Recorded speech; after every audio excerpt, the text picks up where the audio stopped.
Before you get started crocheting with actual patterns, there are a few more supplies you might want to invest in. The first is a project bag. This is the bag I always keep my projects in. I have two bags like this. They're made out of oilcloth, and I use them most of the time for my projects, but I've been known to use a Ziploc bag as well. These zip up. I like the zip up ones because they just make sure everything's secure. So, and you know, nothing gets dirty in them. If I have a bigger project, I use those zip-up bags that come with comforters. And then I also sometimes use those big Rubbermaid totes if I have like an Afghan or something. It's just really nice to have something to put the projects that you're working on in so they don't get dirty and yarn doesn't get messed up by like kids or pets if you have them, or you know, spillage. These oilcloth bags are great because if something spills, nothing gets messed up. I had another bag that's like a mesh bag that was a basket that I could set by my chair, and we spilled soda in it and all my yarn got ruined. So this is just a really nice kind of bag to have for your projects. The next thing that you want to have is your little toolkit. And I have two toolkits. This is my knitting toolkit, and I usually just keep it for knitting projects, but this is another one of those oilcloth bags. It's smaller than the other one, so I can just stick it inside the project bag and then go from there. And then this other bag is my crochet toolkit because it's big enough to fit my hooks in. And it's just a little Dickies pencil case. So pencil cases are great because they're long enough to fit your hooks in. Like I said, again, I prefer zip top bags because I know that everything's secure in them, nothing's going to fall out, but there's a lot of like drawstring bags and things that you can find as well. So this is what I keep in my toolkit. The first thing you need is a tape measure, and I just like to get one of these little cheapy ones. They're like $1 or $2 at the craft store. You'll definitely need a tape measure. You have to measure a lot of things in crochet, and when we talk about gauge, you'll see why. The next thing is a calculator. Crochet requires math at times, and I can't do math in my head, so I always use a calculator, and I always use the one on my iPhone because it's always nearby. But again, if you don't have a fancy phone, just get a little calculator to keep in your bag. The next thing, I don't actually keep this in my crochet bag. I keep it in my knitting bag because I have to use it more there. Something that you might consider getting is one of these needle gauges.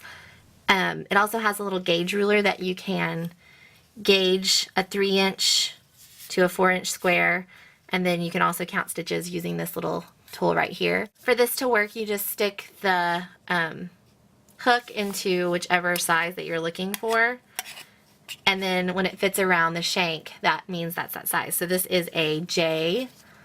I don't know if you can see that. This is a J hook, and if I look on it, it's actually a J. The thing about this is it only works with Susan Bates hooks. It works with any size needle. But Susan Bates hooks, remember, they are flat at the top. Let's see, if I take one of these other boy hooks, this is an I boy hook, I can't fit it into the needle gauge or the hook gauge because the hook is bigger than the shank. So just something to keep in mind if you're going to get one of these. The next thing that I keep in my little bag here are stitch markers. And you can't really see this with the lighting. These are really great if for certain techniques or stitches that you're working on. They kind of look like a little plastic safety pin, really. I don't use these all the time with crochet, but there are times when you need to, let's say we're going to mark this stitch and then we're going to come back to it later. Or if you need to mark the front side of a piece, this is the front side, this is the back side. You can also, if you're working in a spiral, you can, you know, hook where the beginning of the round is. Sometimes you can mark like every 10 rows so you don't have to go back and count anymore. You can also use a small piece of yarn for this. So let's say we're going to mark, this isn't the greatest color to use for this, but it'll work. You can just pull If you're going to mark this stitch, just pull a little loop of yarn through it and tie it in a knot or tie it in a little bow, and then you know that that's where your marked stitch is. So you can do without these if you want to. The next thing is safety pins. Again, you can use safety pins instead of these little plastic looking stitch markers to mark stitches as well.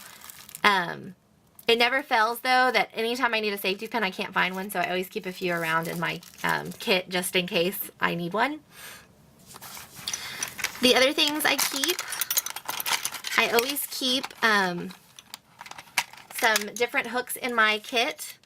I keep the hook that I'm using for a project, and then I keep the smaller size and the bigger size also, just in case I need to make adjustments and I'm not at home or I don't want to get up to go find another hook. So I always keep just a range of hooks in a size around in case I need them.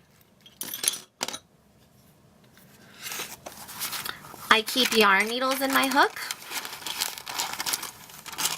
Let's see. This is a plastic one.